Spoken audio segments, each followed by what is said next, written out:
Good evening and welcome to गना shot. गना shot में आप सबका स्वागत है। प्रणाम, जय हिंद एंड वणक्कम। आज हम बात करने वाले हैं an analysis of PLA weaknesses and this analysis will be in English. Why English?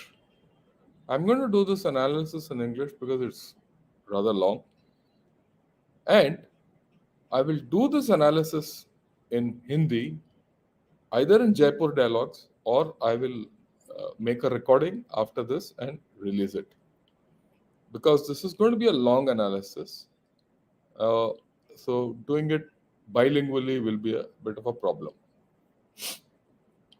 Right, before I start my analysis or start talking of the PLA, I'd like to welcome a lot of new members who subscribe to Gana Shot. I've been getting a lot of suggestions, make videos small, this, that, and all that. भाई अपना तो अपना style है, and that analytical style is going to be long. Any video, any analysis which is less than say 40-45 minutes is no analysis. Right. Okay. First and foremost, literature on the People's Liberation Army of China is very little. There's no open literature available where you can put your hands and read and analyze them. Second, they have not fought from 1979, so we don't know how they fight. We don't know their performance in battle. And where they have fought, they have not fought well. Right. The PLA is one of the most important elements of the CCP. If you go into the history of the PLA, many times people have used the PLA to get political control. And the CCP has throttled the PLA and has had to purge the PLA to be in political control. In fact, at a point of time, Deng Xiaoping, when he had no other appointment, used the PLA to force his decisions or put across his points of view and force the government of the day, which he had nominated, to follow. And as a result, the PLA is a completely political organization which fights. Most importantly, the PLA is not the army of the state, it is the army of the party. That has tremendous ramifications the way this whole system is going to function. And most of the weaknesses which I put across today are largely strategic in nature. These have to be transposed on ground and applied in a tactical framework intelligently by our own commanders.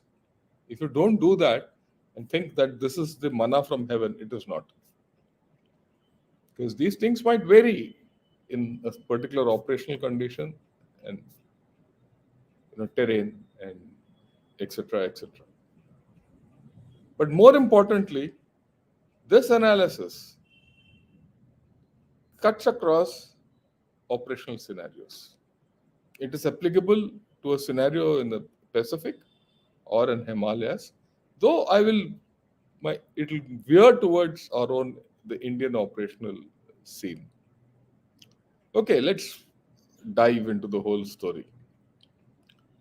Very recently, 4 days back, they came out with this great new map, the new standard map, in which they have shown large swathes of India, the entire swathe of South China Sea as sovereign to them. And this has put the PLA at loggerheads with India, Malaysia, Indonesia, Taiwan, Philippines, Brunei, Vietnam, Japan, and Russia. Why they have done it, we don't know. But with the way the tensions are high, we still have our forces in almost a face-to-face situation at Demchok and Depsang. We have disengaged but not de-escalated, right? In the South China Sea, there's always some kind of firing going on to teach China a lesson, to teach Taiwan a lesson. There's some kitpit going on with Philippines. There's FONOPs being going on, and that whole place is a tinderbox, right? It is in this scenario that this map is important because it has raised the tensions, and hence a confrontation or a conflict involving PLA is on the cards in this time of heightened tensions. How we handle PLA will be important. I spoke yesterday with General Rajiv Narayanan is the geopolitical aspects of one China, etc., etc., etc. Today we are dealing with the PLA in a battlefield. Some time back, this article came, not long back, 23, March 23. Xi Jinping says he's preparing for war. The world should take him seriously. Matt Pottinger and his friend have written this article, very important article, which says that Xi Jinping has done whatever he has said he will do. And at every stage in the past 10 years, he has said, prepare for war. If he is preparing China for war, and if the geopolitical tensions are what it is at this point of time and what they are, we need to take him seriously. Right. The next thing is that I have all been saying so far for the past 6 months that this is the brick wall of China. This brick wall is shaky. The bottom two bricks are the demographic and climate change, which are hitting them hard. The demography is declining, and even now there's a super cyclone or a super, hurricane hitting southwest China, and and this year has been bad, and climate change is going to stay. Private sector, consumption, real estate, food insecurity, jobs, infrastructure, exports, healthcare. I've done videos on it. This is the talk of the town. And this analysis indicates China is in dumps, deflation, nothing going right. And how is Xi Jinping redeeming it? He is redeeming it through diplomacy, technology, and military. He is hoping that his diplomacy will create avenues for trade, and this technology will take him to the next level. And to do that, he needs his military to leverage everything. Xi Jinping is betting on a top three, and hence we need to see how to defeat PLA. You can't defeat PLA unless you know his weaknesses. Right. They said long back, on the offside, first there is God and then Saurav Ganguly. This is what Rahul Dravid said.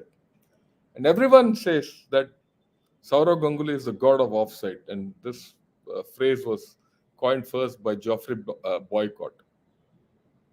Unbeatable. But if you look into Saurav Ganguly's career, many times he's got out playing an offside shot. His biggest strength was also his biggest weakness. This is the main message, and I'll elaborate on it. These days, when you read about PLA, you see articles like this: China military, how Beijing is pushing forward its plan for a powerful modern armed forces. China is not, holding back expenditure on the PLA, right? Shiny new weapons, great breakthroughs in military technology. Look at this a huge breakthrough on laser weapons technology. So there's going to get deployed fast. It's testing the planet's most powerful coil gun, railgun. All this puts the scare. One gets the feeling that it's the most modern and technologically sound army. It's launched bigger, faster version of a guided missile frigate, and that's being built and all that.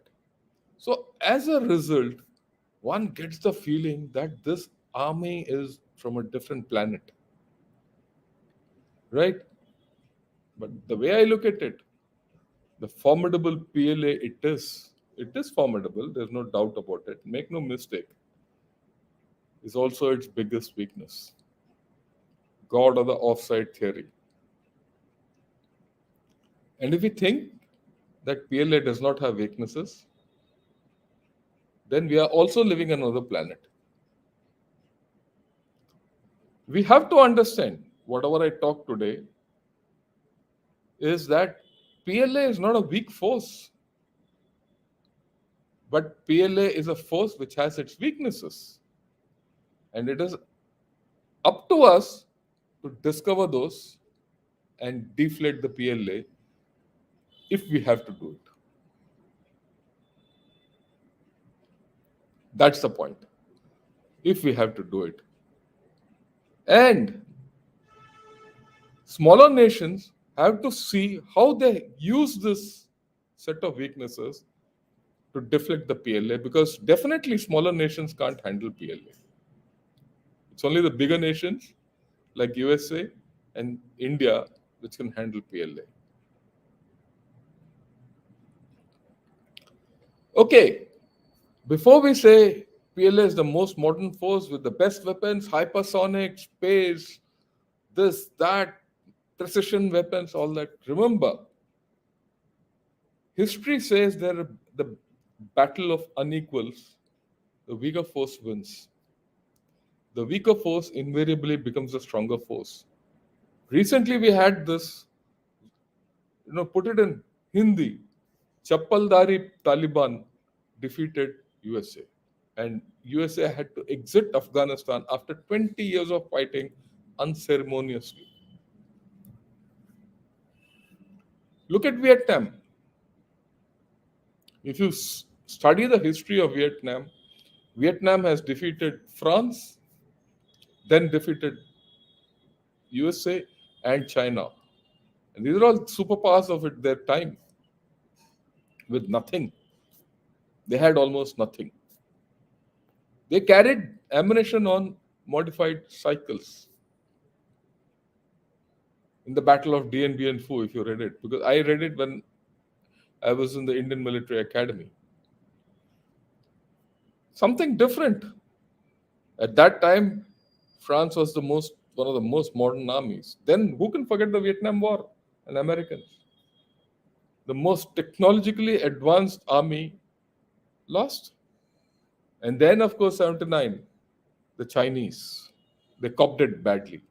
And now, look at Russia and Ukraine. What's Ukraine taught us? A well supplied, a well motivated defender can effectively disrupt or even defeat a clearly superior adversary.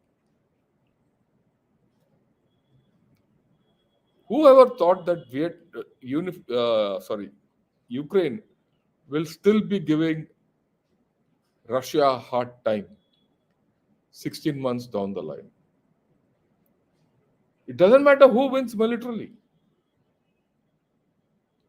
One thing we are sure, Russia has not had a walkover. In fact, Russia is getting hit in its own side today.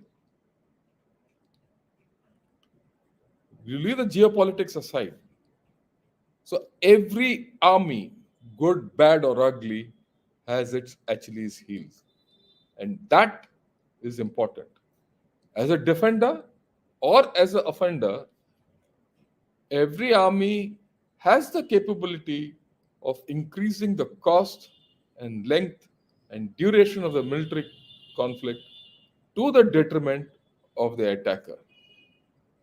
In the way things are going, in all cases, it will be PLA which will be the attacker. It is the PLA which is seeking war. So, how you use this? And this lesson could be applicable to Philippines, it could be applicable to Taiwan, it could be applicable to Brunei. And PLA is weak in many places, and as we go along, I'll explain it to you. The first major strength of PLA and the first major weakness of PLA is that PLA is a political entity. Go back to the times of Mao. Our principle is that the party commands the gun, and the gun must never be allowed to command the party. Xi Jinping has been reiterating this often of late. He wants absolute loyalty of the PLA to the party. Right? And herein lies the issue. And this is actually one of the major weaknesses of PLA, and how it is manifesting, we will just see.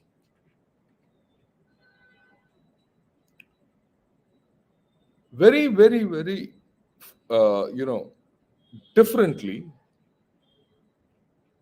in communist armies, it is the party which gives the military guiding theory. And the CCP the CCP has given a guiding theory to its military. I'll talk about it a little later. But their theory and their guidance, which they give to the PLA, is the party's systemic thinking about warfare and national defense issues.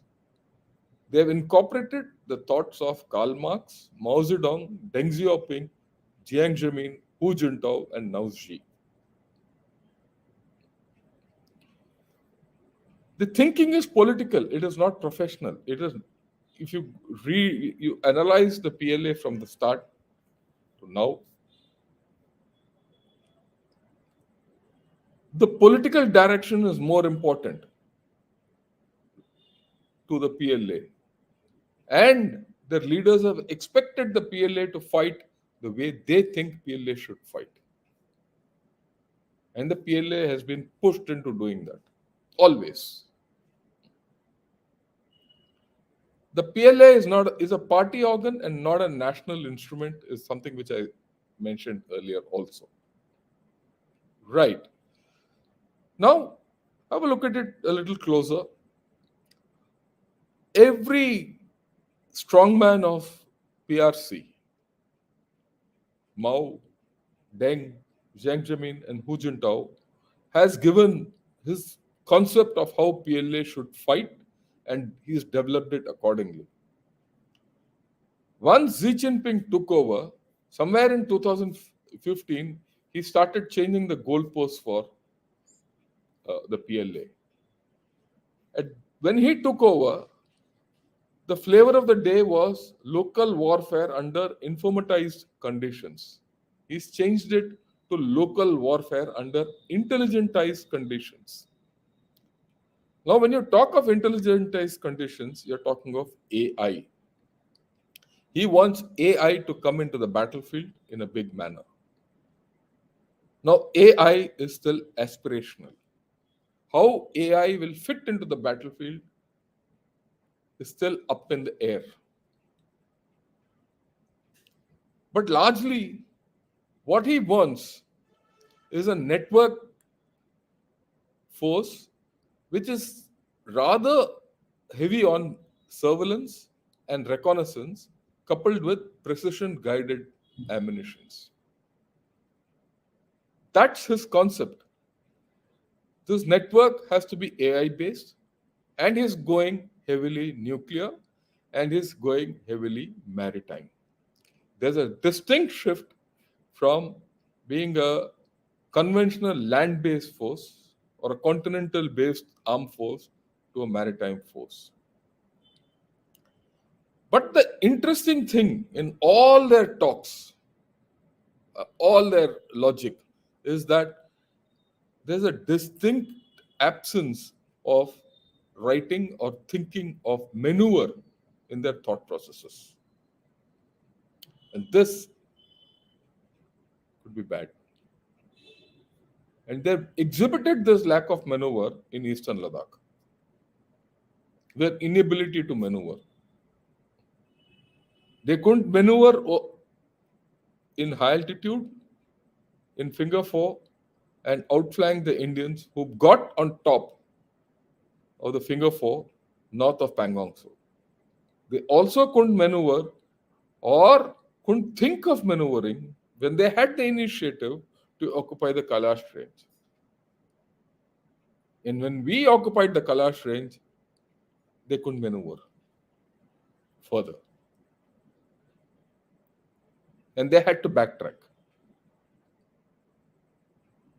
And this lack of maneuver is evident in 79, their operations against Vietnam also.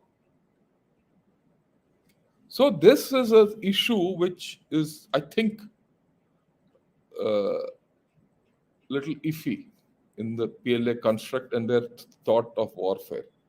You can't win wars through firepower and networking and information alone. You can deter with this. You can't win wars. Unless, of course, the PLA is being used as a deterrent force or a coercive force with their thought process of winning wars without fighting. If that be so, China might be looking at a case where they might be losing wars without fighting. They have a tremendous emphasis on cutting edge technologies, which include advanced unmanned drone systems, big data analysis to improve the speed and accuracy of decision making on the battlefield, and hypersonic missiles that may be able to evade enemy defenses. All this is high tech. We'll talk of high technology a little later. But remember, big data analysis to improve the speed and accuracy of decision making is important to register. Who makes the decision? The PLA has exhibited over years to look over the back to get a decision. So who's getting this information? We don't know. Is this information being fed to the back, to the detriment of the soldier on ground? Because the decisions have to be taken in the battlefield, a lot of them.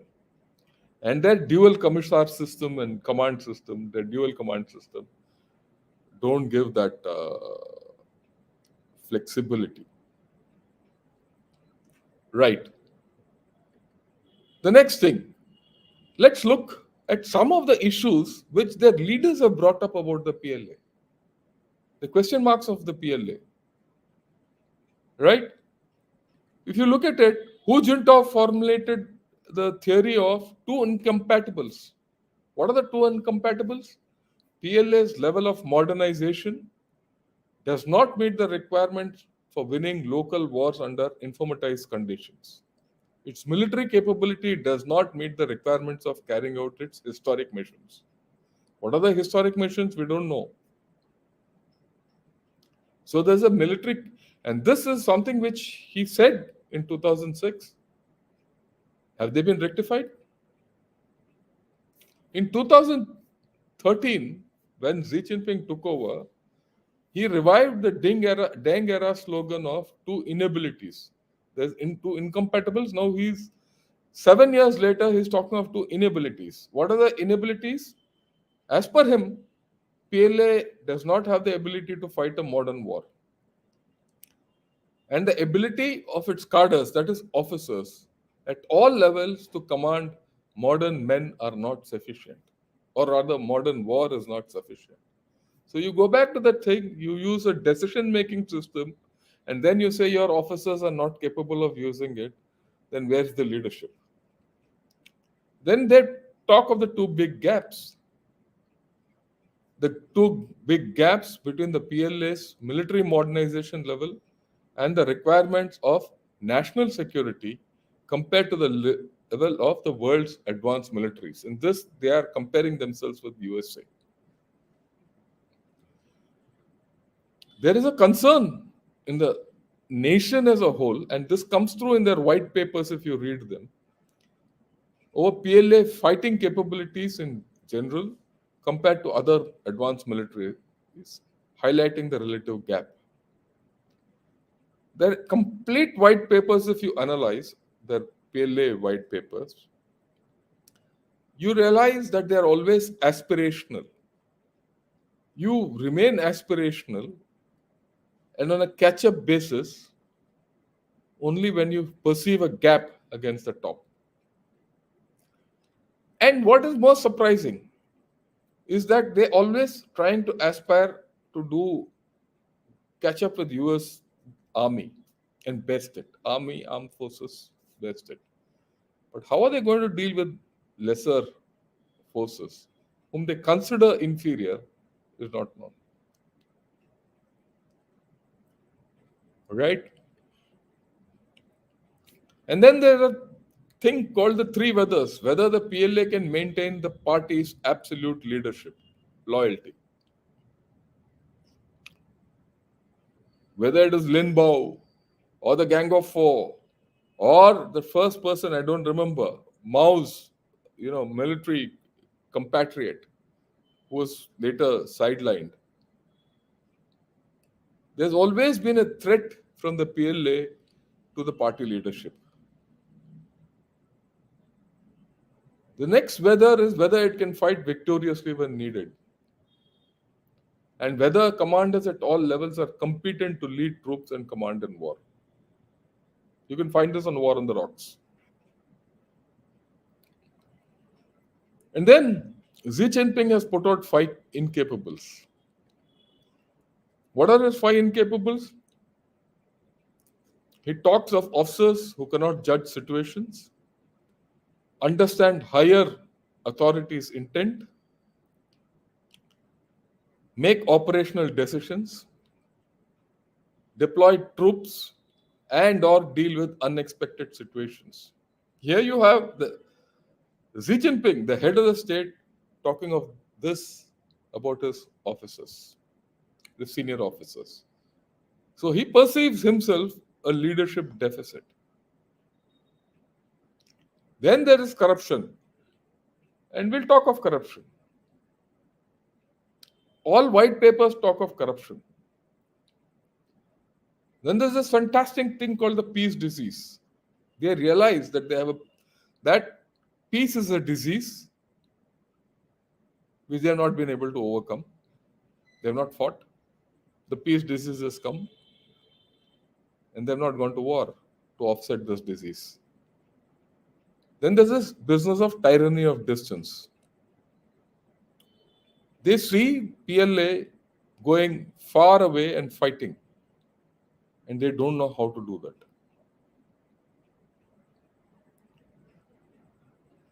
There's a big gap.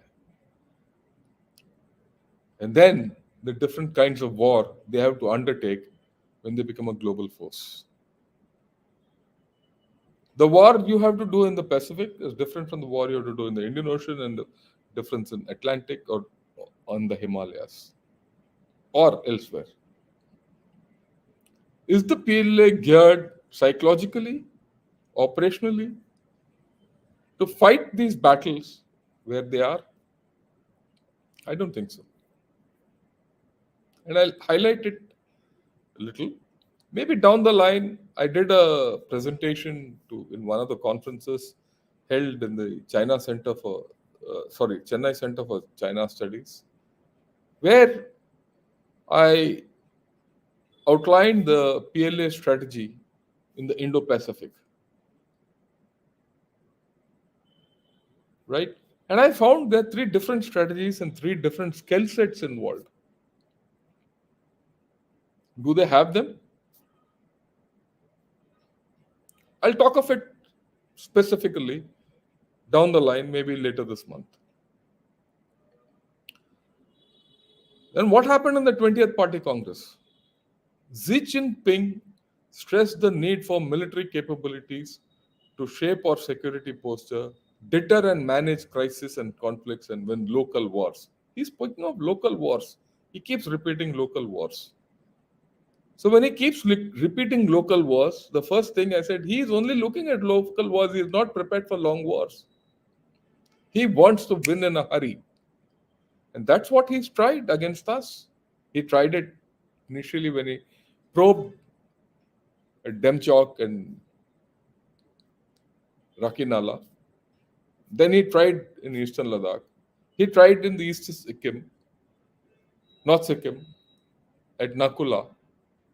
In 2020, where that he got a knock, and then at Yangtze.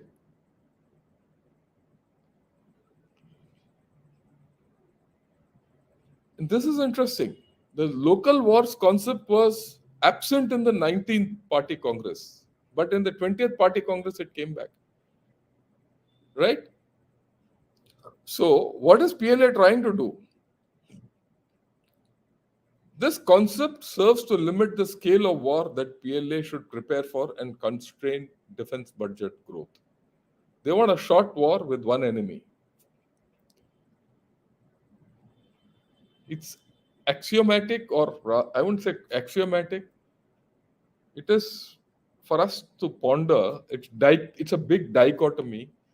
They want to fight a local war with one adversary, and they put out a map which has made 8 adversaries against them. And now they are faced with a multi-adversary situation with a chain warfare principle. I'll talk about it later. Now, again, this issue, Xi Jinping is worried about political reliability, mobilization, fighting and winning wars, and leadership and command. This is a recurring feature from Xi Jinping or their military thinking. Why would it be so? If there was no. Has anyone in India worried about leadership, the Indian military leadership? Have you ever thought that your commanders were incapable? Has anyone in the US Army thought that his general was incapable? I've interacted with him, I've never thought so. Right? So there is an issue. The jelly bean stuff one has to, look at. He keeps summoning the leadership regularly to Beijing from various districts, and it keeps coming. This is a South China Morning Post extract. And he says loyalty to the party is at the heart of armed forces goal. And this comes out in PLA daily regularly, tight political discipline to avoid setbacks and losses, and that the party must command the gun. The party must command the gun, but the party is also scared of the gun. Right. This came out very recently and very interesting. It gives you the instability which is there. And today, I read someone gave me a tweet about a Chinese website where they have said that Xi Jinping is facing. I had to translate the Chinese into English, where Xi Jinping is worried about his military. And this came about 2 months back or a month back. We'll have a closer look at it. I'll read through it. Chinese military issues unprecedented rules for top commanders' social lives in move not tried even in Mao Zedong's time. New set of rules controlling social activities of serving and retired senior officers of PLA. He's given out a code of conduct for dealing with Communist Party officials, government bodies, state-owned enterprises and organizations, media, academic and research bodies, ethnic minorities and religious groups, foreign institutions, members as well as people they meet online. Even when in service, I never had all this problem. Right? Now, what do you do when you're in a CI situation? What do you do when you're in an insurgency situation? You don't meet these people. You have to deal with them. But he banned them from doing it. So the political system will come in to deal with military situations, come what may. And what's more interesting is all these restrictions are applicable to senior retired officers and senior retired officers for life. Right? Now, this report goes on to say that this is an unprecedented move to have a set of codes on social life for senior cadres. One of the this thing. This has not been done in Mao's era. Now, the last thing is important. The new rules which target leading cadres of the military would also be applied to retired generals who are known to wield considerable influence over the younger leaders. So you're looking at a clique which he's worried will develop or is operating against the system. Right? And then there's an echo chamber effect. And that echo chamber effect is a problem for all dictators and authoritarian guys because you'll never get the truth. Since you're not open, you put everything on the thing, no one will tell you the truth. Because if he tells the truth, he's going to be had. And if he tells the truth and it is not palatable to the senior, his career will go. Now, someone will say, look, this is feasible in any army, any society, any political setup. I agree. Possible. Okay. See the last two lines. Dispensing bad news to one superior is not deemed career enhancing or life prolonging. I know many cases of senior officers telling, sorry, this is what I'll do and this is what I can't do. I've done it myself. I do remember in a very tricky situation, I put my point of view across.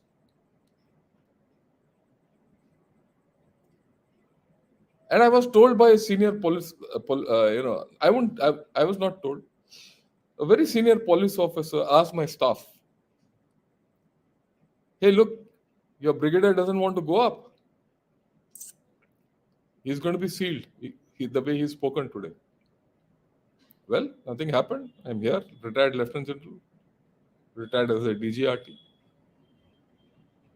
In fact, 3 months after what they spoke, I was cleared for my next rank also. That happens in a democracy. That's the strength of a democracy. Democracy has the capability and the bandwidth to accept a different point of view and dissent to some extent. But in the army at senior ranks, it's more different point of view, hard truth. Face the truth. I don't think that is feasible in China. If that is not feasible in China, there are problems. And what those problems are, I'll just highlight. Then there's the issue of experience. The Chinese military has not fought a real battle since its disastrous border war with Vietnam. We all know that. So while it has invested massively in military modernization, the PLA's competence and capabilities in combat remain untested. Because the weapons they are using have not been tested. The ideas they have not been tested. The people have not been tested. To offset this experience, they have increased their presence in UN missions, where they have performed very poorly, which I'll come to a little later. And they are doing a lot of exercises with Russians. They're taking a lot of teaching from Russians. Then whatever they have learned from the Russians has actually gone out of the window in the Ukraine war. And the whole story of the Ukraine war and the Russian lessons which they have learned is counterintuitive to this local war philosophy. How will they manage it? We don't know. Are they prepared for a long war? They might not be. Are they seeking short, you know, finishes to all war? Yes, they are. Is it feasible? I don't know. So in every conflict, there's something called exit philosophy. If you don't have an exit philosophy, don't have an exit option, you don't go into the option. Once our Prime Minister, Atal Bihari Vajpayee ji, he was asked, why don't we prosecute war against Pakistan? So he told someone in Hindi, हम लड़ाई तो ले लेंगे, पर इसका नतीजा क्या होगा? इसके बाहर हम कैसे निकलेंगे? वो मेरे को नजर नहीं आ रहा. And this was in context with Pakistan. So if you go into a war and you don't have an exit strategy, you're sunk.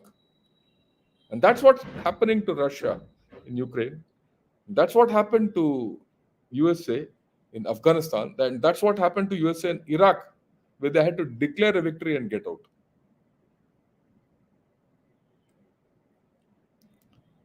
And that's what happened to Pakistan in Kargil. They got in without an exit strategy, hoping that they'll finish the war X, Y, Z.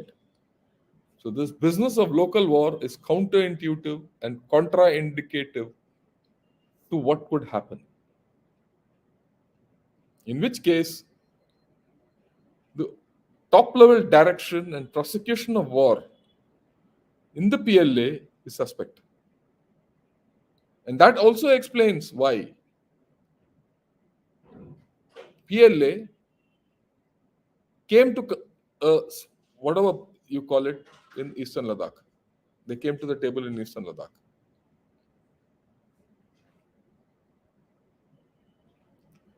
Till we occupied Kailash Range and outmaneuvered them, they were not budging. The tone of the PLA was something different. The day we did that, and a few days after that, when they knew that they could not do and that it's going to be a prolonged war or conflict or face off, whatever you call it, they started taking terms because they were not prepared for it. I don't think they were politically prepared. I don't think they were militarily prepared. Classic case of attempting a local conflict which backfired on them. Yeah, you can talk of the fact that they're retaining some part of Demchok and some part of Depsang. उसका भी number आएगा. Okay, I read an article which said this: China's military has undergone major upgrades. There are 3 significant reasons to doubt its prowess. Dysfunctionality of civil-military relations in a dictatorship. That's what I said. Who's the boss? Who commands the gun? Here is a political system which is giving military directives.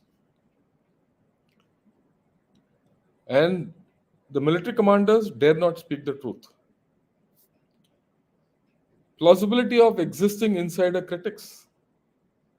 That is always ever present in an opaque system like the Communist Party of China. And I did a video on Xi Jinping's purges a few days back, last month. How he's sorting out the banking system. He sorted out his finance minister. He sorted out top rocket artillery generals. In fact, I spoke at length about this with General Raj Shukla. आप देखिए उसको. Rocketing the rocket force generals. वो है video. And there's an unreliable alchemy inherent in assessing combat effectiveness. Which means how do you assess the combat effectiveness of this force which has not demonstrated anything? And of course, the military command culture is highly centralized and top down. This is again contraindicative or counterintuitive to your requirement of uh, reconnaissance, artificial intelligence, decision making, everything. Now, all that actually implies that you have to delegate responsibility and delegate decision making to the lowest level.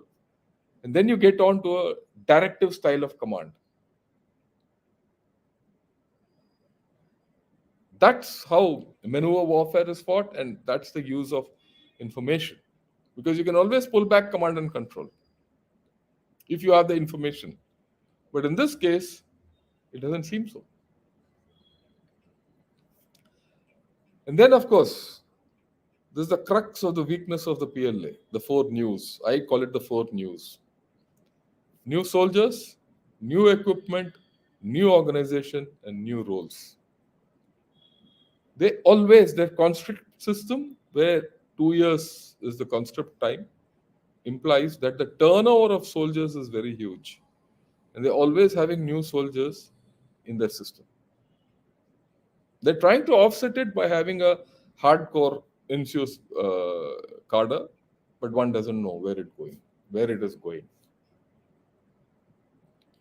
So every time, everything is new equipment. Every day, like I showed you, laser gun, coil gun, this gun, that frigate, that jet, that aircraft, that frigate. All shiny new equipment. They're all coming in. It's all new. Let me tell you from my personal example. From the time you say, I want a gun system, just guns, we're talking about, into my armed forces, just to put a regiment operationally ready takes you 2 years. You hurry it 1 year because you don't form a regiment from new people completely. You take an old regiment, you give him new equipment because you have a structure, and that old equipment is given to someone else. So a regiment has to actually hand over old equipment to someone, take over the new equipment, carry out conversion into the new equipment, carry out organizational changes for the new equipment, train on it, fire on it, carry out exercises, and then go and deploy. And you have a capability to train a certain amount, X amount of regiments at one given time. And this cycle takes a year to two. The M777s which we've got, it has taken us 3 years to induct them into the army. It's not easy. And here they're getting equipment every day. And then there are new organizations. They've got 3 aircraft carriers. Fine. That means that they've got 3 fleets. It's in 3 new organizations where people don't even know how to communicate. I'll bet my bottom dollar on it. Then they've switched to this theater command story. 5 theater commands. It's nice to say theater commands. How do you mesh them? How do you work on them? And new roles. I'll talk of those new roles. The role of China till the turn of the century was homeland protection, broadly. Defense, sovereignty of the nation. But now you want to go all over the globe. New equipment, new roles, new organization, new equipment. Everything is new. Just think. Just fundamentally think. When you get married, just 2 people, husband and wife, new. How long does it take for you to sort out things? Then this law of inertia. Everything is stable till an external force is not applied. And when an external force is applied, that system moves in the direction of that external force till it achieves its state of inertia. And here you have 4 factors which are constantly changing the state of inertia of PLA. And then everyone talks to me and says, sir, You're getting Russian equipment, you're getting Chinese, you're getting French equipment, you're getting Israeli equipment. How can you put them together and fight? How does can India do it? I'll ask the same question for China. They have old equipment, new equipment, and something new coming. How are they meshing all this? It is not easy. And I think, and I'll bet my bottom dollar on these four news. This is the weakest part of the PLA. There are too many inductions of untested technologies. We don't know whether these technologies will function in war. In many cases, see, it's nice to hear that Russia has fired 20 missiles. How many have failed? And what is the effect? What is the end result of all this technology? That goddamn line of contact has not moved more than 5-6 kilometers either side for the past 1 year.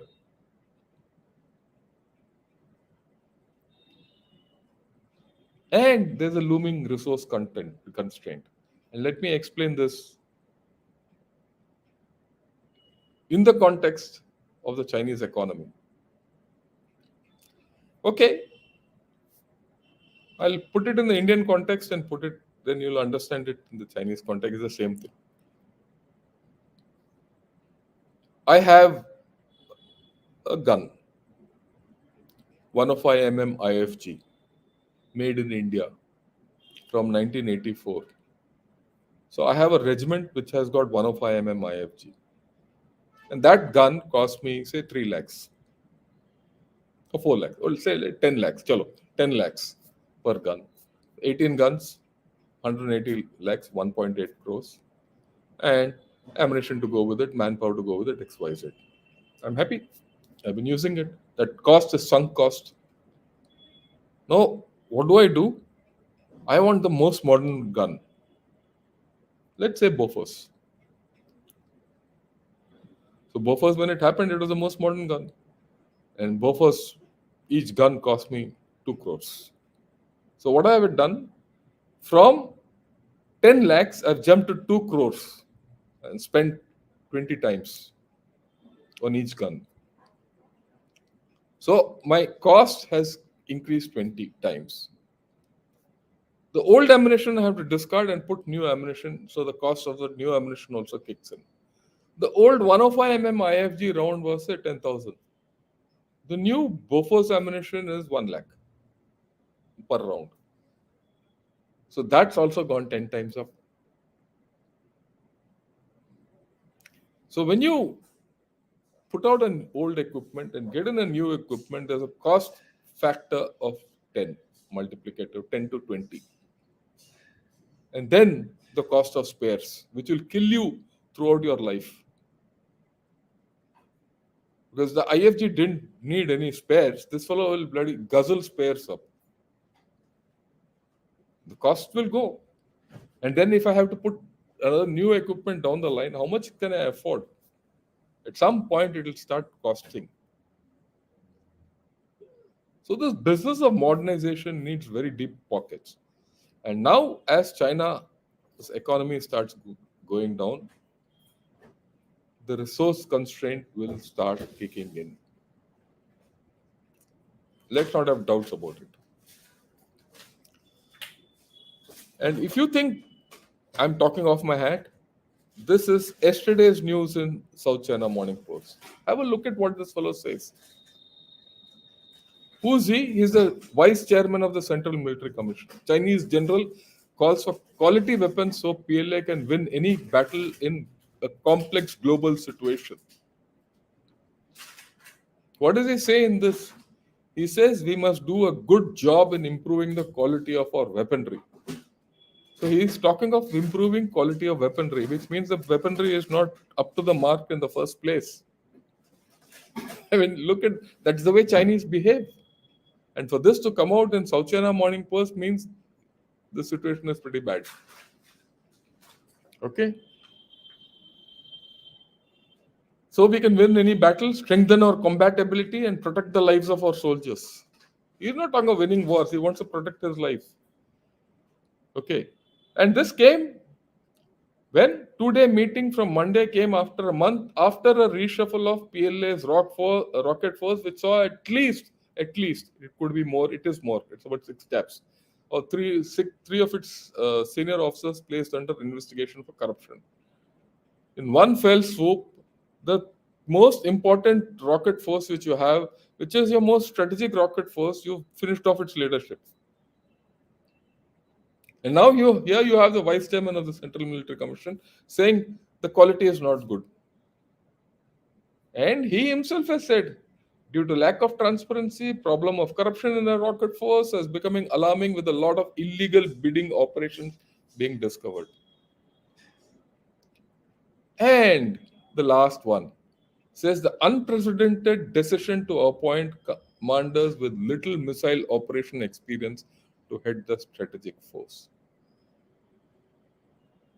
It's a classic case of a square peg in a round hole. I am not saying this. The Chinese are saying this. Okay, now let's talk of the roles. His first problem is domestic security, which is internal and external. He has to protect his motherland. Till recently, that's what he did. Suddenly, around between 2005-6, he started building these islands in the South China Sea and he started claiming the Senkakus and Diaoyus, which is he calls Diaoyus, and he started showing eyes to Taiwan. So from there, he has now gone to a regional dynamic, or rather a completely closed dynamic from guarding the mainland. He's gone offensive. He needs a different set of capabilities. But that doesn't mean his own set of capabilities to defend the motherland are poor. Now, let me highlight this a little further. Way back in 71, when the 7th Fleet came off the Chennai coast, USS Enterprise, yeah, halchal mach gaya tha. People were worried, and they were way down. They didn't even cross the 5-degree line. Oh, USS Enterprise is here. What will happen to us? I was a small boy, school boy. I was about to join the NDA then. Here you have 3 carrier task forces of the USA based out of Guam, Japan, South Korea, Philippines, and this plus Diego Garcia, which can go down there. And they are operating 500 to 600 kilometers away from your coastline. Every time a carrier task force comes within 400 to 500 kilometers of your coastline, your sovereignty is challenged. You have to take care of your land. It's nice to say I have killer missiles here. Who knows whether they function or not? The fact is, if there are 3 carrier groups there, you have to take care of your own defenses. So that's the first task of the PLA. Then they have an internal task because internally everything can go wrong. And then they have an external task, which they've started of bullying all the people around, small thing around. And now they also have regional security. They've taken up cudgels against India, all those points of where they've tried to incurse. So they have a theater there. They have a theater in the South Pacific or the Western Pacific where the arrows have shown. And then, of course, the Indian Ocean region. So they've got 3 theaters. And then the global. So there are completely new roles which have happened. Is the PLA capable of handling it?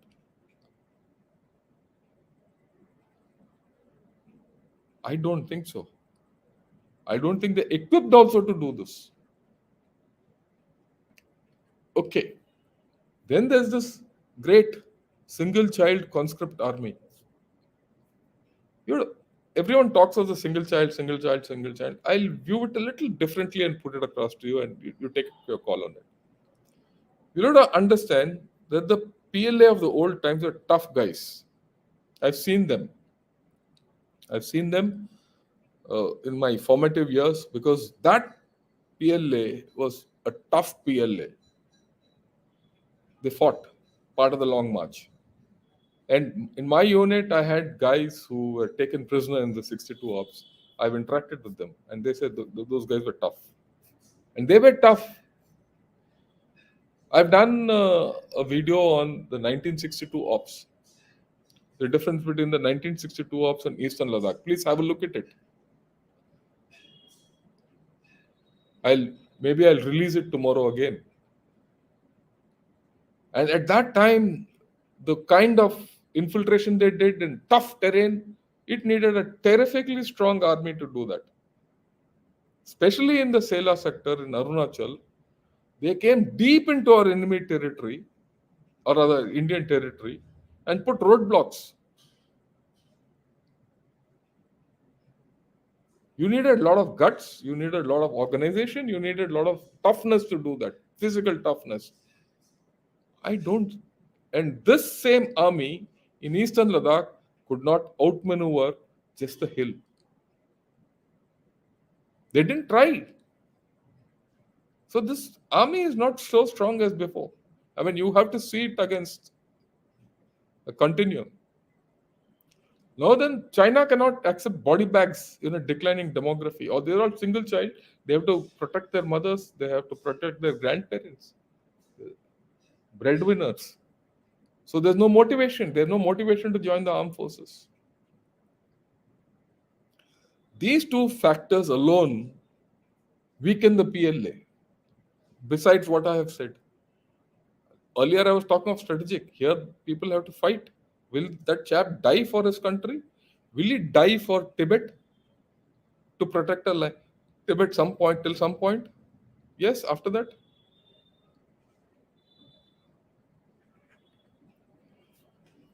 This is the thing. They went to UN. There's a tweet I saw. It was sent to me by someone. And there's a Nepal correspondent's tweet. You can see it. You can see it on the thing. This came about 3-4 months back. Sudanese Rapid Support Forces have barged into a military-industrial complex in Khartoum and captured several Chinese 302mm VCM multiple launchers, that is Smerch equivalent, A100, with ammunition. The PLA troops securing the facility ran away. This is a reproduction of that tweet. I didn't imagine it. And I was speaking the other day to a very senior officer who's served alongside UN people alongside Chinese in the UN. He's confirmed this. I'll talk of it a little later also. This one-child army is more inclined to add unmanned aircraft. There's another view which has come out, which I put it across in short form. More inclined to add unmanned aircraft and ballistic missiles. PLA has increased the deployment of battleships and fighter planes, but their operating rates are not exactly high. It won't be, because all new equipment will have teething problems. Huge teething problems. Especially ones which are heavily dependent on electronics and all. Look, the battle is a very dirty place. It's an unhygienic place. And all these fragile electronics, AI, SHI, and all that have to work there. It doesn't work that well. Now, the next thing is, it seems they are unable to sufficiently train enough soldiers to properly maintain and repair the high-tech hardware. That's the point I'm trying to make. High-tech hardware, and you have to go to high altitude to see how they fail. You have to see how a diesel engine starts. You virtually have to put a fire under that diesel line and melt the diesel because it's frozen to start a vehicle. And that diesel is already diluted by kerosene by about 60% because kerosene doesn't freeze. Now, what has all this led to? This is what I have added in the end. To offset fighting, hand-to-hand fighting and direct combat, China has got over-reliance on non-contact warfare. Precision guidance, this, all that half-woo. It doesn't work beyond a point. It works up to a point. Once the firing starts, it doesn't work. I don't know if anyone of you been under fire. The first time I heard of, close quarter battle going on, firing bullets flying, my stomach churned. And if anyone says his stomach doesn't churn when he has this, then he's lying. Fear is endemic to human psychology. You get over it, that's a literature story. You you can't rely every time on non-contact warfare. You can't rely on precision. You have to fight. Now, these are things Chinese military short of troops trained in high-tech operation. In this article, this came about 6 months back. They say they don't have commanders for their naval fleets. Period. What's the use of having the biggest navy without commanders? And if you have to promote useless fellows to command ships without passing, uh, then what happens? China recruits women to fly carrier-based warplanes in Navy because they're facing pilot shortage. This is known. They don't have people to train their aircraft. They're getting guys, paying guys and getting mercenary kind of guys from Australia and USA and all that. We know that. So your training is also not good. Interesting. China military relaxes physical rules for non-combat high-tech troops. All these are reports from South China Morning Post. Why is China doing it? We don't do it, even for high-tech appointments. There's no relaxation, which means they're not getting the material. And if your chap is not, look, even if you're a high-tech guy, if you are under battle conditions, you have to handle battle stress. If you're physically not fit, you can't handle battle stress.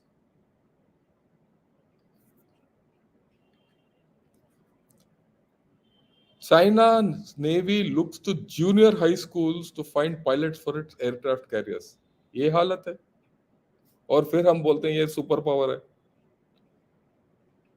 कैसे I mean there is something we are overestimating this force.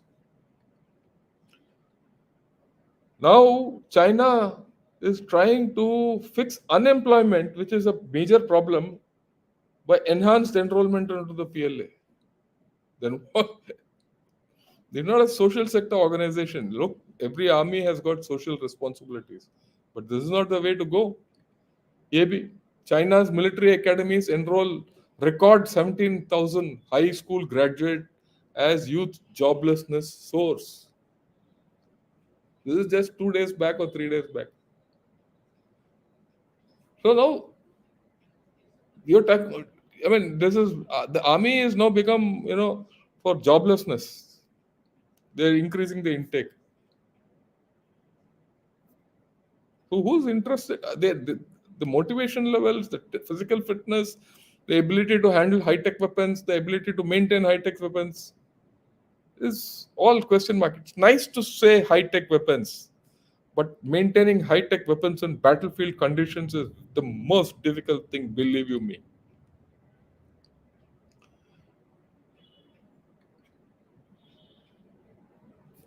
This is a very interesting comment I got from somewhere. PLA has not been in actual conflict. They cannot frame the training as if they were in combat scenario. The question is, how can they train as they fight? If they don't know what fighting looks like, what are you training for? You have to train based on how your enemy behaves, or what fighting you experience you have, how the weapon behaves. It's a mix. Training is not so simple.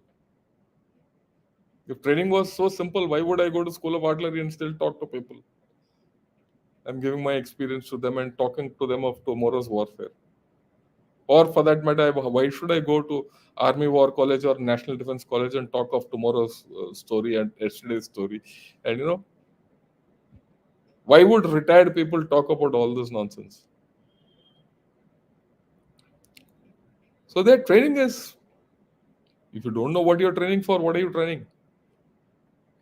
Okay, look at this. This is the same story. They have named a naval guy in charge of the rocket force, which I said earlier also. He's got no experience in rocket forces, and he is now the head of the strategic force. And this purge is across. It's what is coming out. Today's news, somewhere it is there's some chap from Wang Fei or whoever it is. He was probably the previous defense minister. He's been sacked and he's been also put under like in the can or whatever. Jo bhi hota hai udhar.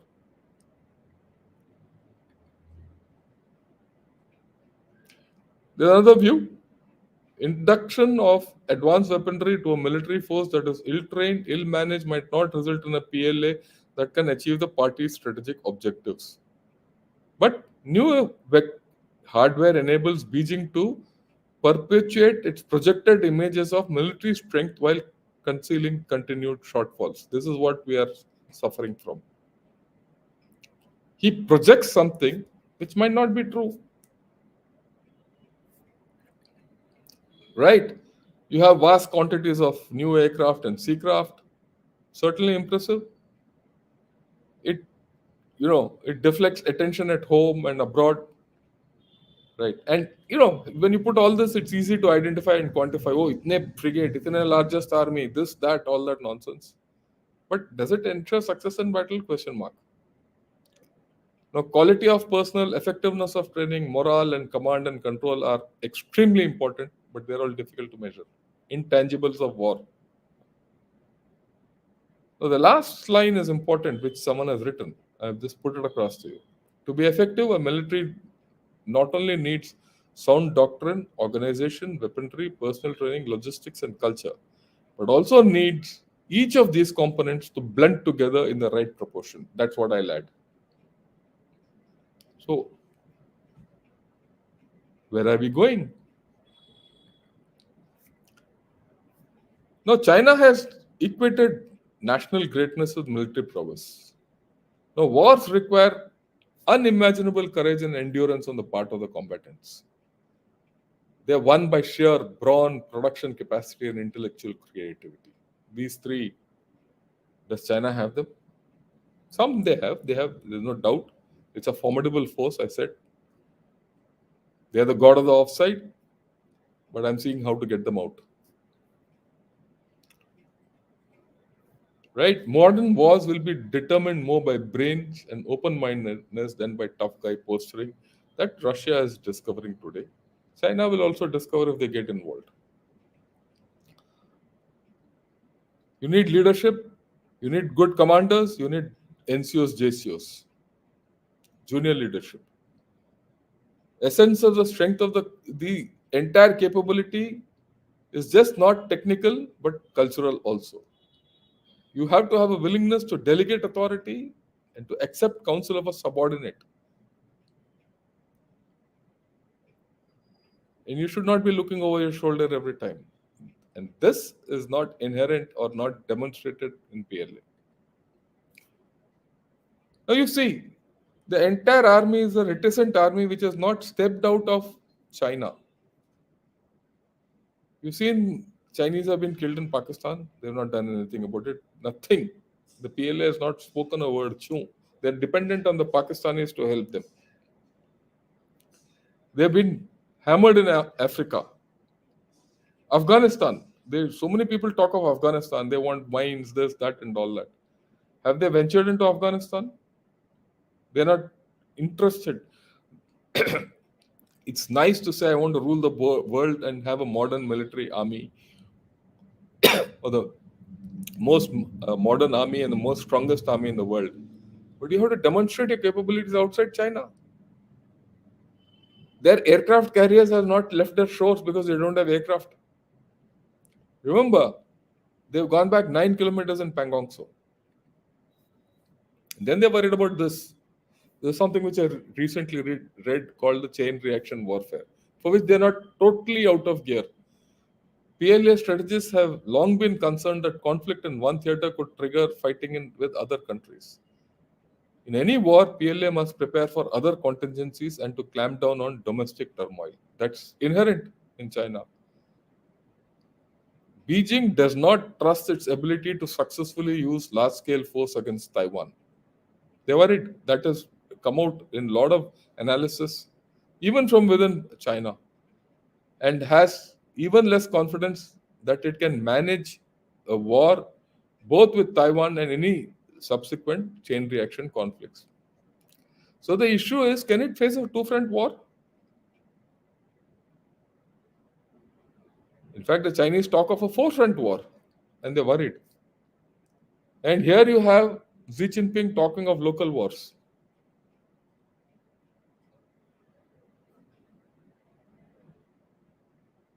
So this is a major issue which people don't understand when it comes to PLA.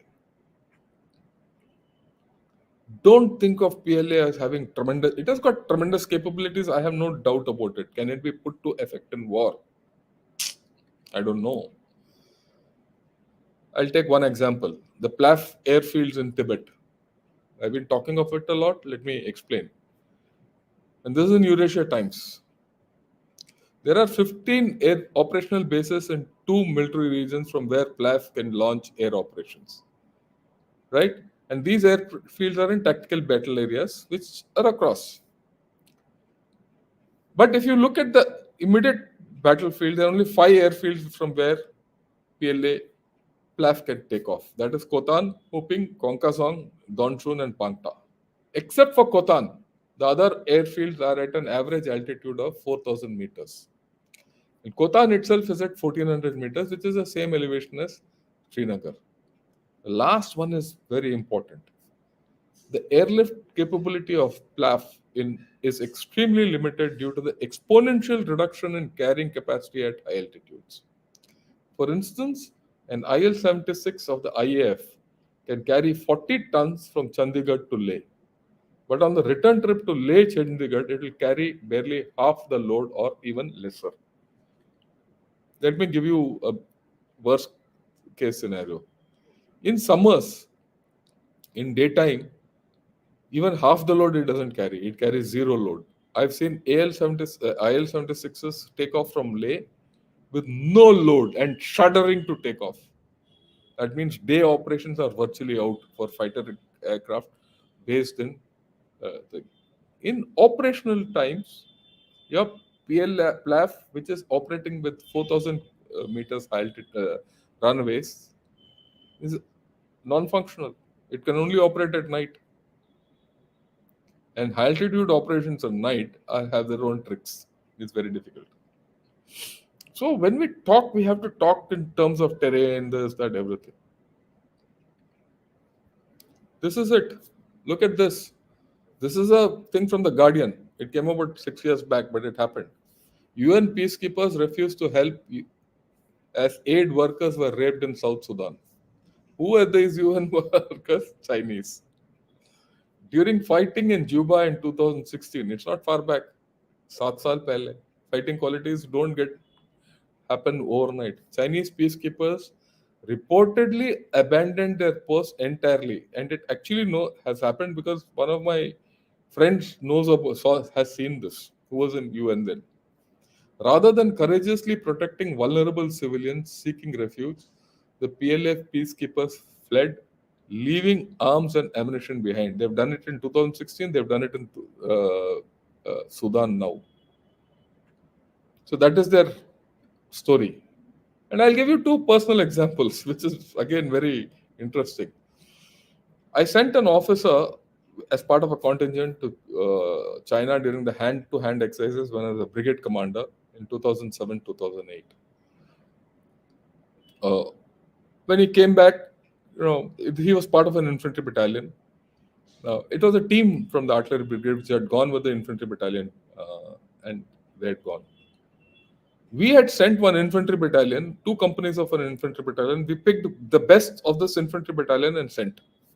And I had also given my artillery boys the best and sent. They did well. They had competitions, this, that. So when he came back, I asked, how did you do against them? He said, sir, we did well. Some they won, some we won. Games, yeah. I said, what is the difference you saw between yours and our army and their army? He said, sir, what I realized is the 2 companies which they fielded against us were drawn from all over PLA. The best of the PLA were competing against us. And when I told them that we are only from 1 battalion, they couldn't believe it. So that's the difference.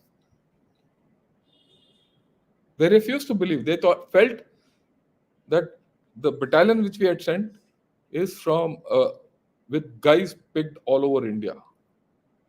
And they said, "Give ye the best time," because our chaps also found out because they couldn't, they were not at times working as a team. So what they show you is not what it is. It is something like the glitzy cities and the poor rural. A lot of high tech stuff fronting, but old stuff behind. The best put forward in front of you, but the worst is not shown. If you crack the front, the mirror will break. Second experience, as a this was as a brigadier. Second experience, 2015, 14, yeah, 14. I was hosting the vice chief of the PLA in Bombay when I was the GOC. I was a lieutenant general, he was a lieutenant general. We hosted him in the mess, all that. So after the meal, exchange of pleasantries, gifts, and all that. So I said, General, it's our custom in the Indian Army that we give the band a present before we go. So you go and stand in front of the band. So we stood in front of the band. Now this was outside our mess. The mess, of course, was air conditioned. Bombay is warm weather. And when we stood outside the band, that band played a tune, a couple of tunes, and this chap by then was sweating because it's warm. Lieutenant General Saab. So I was standing next to him. So I'm pushed away by one guy because he came with two major generals along with him. And these two major generals were wiping his neck. Of course, at that point I didn't say anything, nothing. But then I thought, this is not an army which is meant for fighting. And I, as a lieutenant general, could not have imagined that anyone touching me when I sweat in uniform. Sweat is sweat. Blood, sweat, and tears. And here is a lieutenant general, the vice chief of the PLA, who could not withstand sweat. Blood और tears का बहुत दूर है. Last but not the least, I did this video, Cues from Sikkim to Kailash Ranges, how to beat the PLA. Barring 6-2, we have beaten the PLA 4 times. General Kulkarni and I have discussed this specifically. The PLA can be beaten at every stage. And I think the PLA which we bet in 67 is far more tougher than this PLA. So I leave it to you now. Please see this. Please see this, what I have spoken today. I know it's long. I've already taken 1 hour, 23 minutes. I'll not take too many questions. I'll just go through the super stickers and finish it off. And you can ask me all these questions which you have typed out in one of those open sessions, right? So someone has said, Chinese ka maal hai, chalega to chand tak, nahi to sham tak.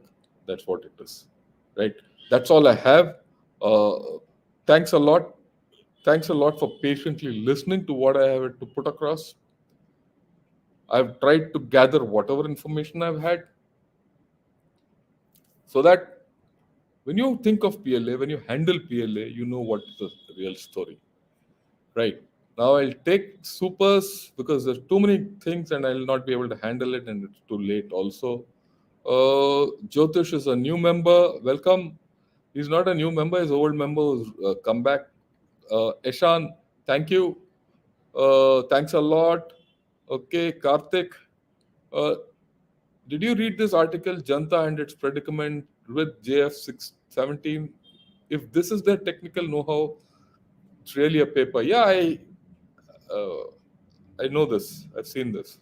It's only GF17, the tanks, the submarines, everything which they've sold outside is junk quality. It's not this thing. They might be having the best stuff within, and they might know how to handle the best stuff within, but that's a different story. Right? So we don't know about that. But then overall, the Pakis are having severe problems with JF-17s. Okay, these giants are these citizens of certain nations in the live chat could improve their own and country's reputation if they stop trolling and at least tried posting. Or they ignore them.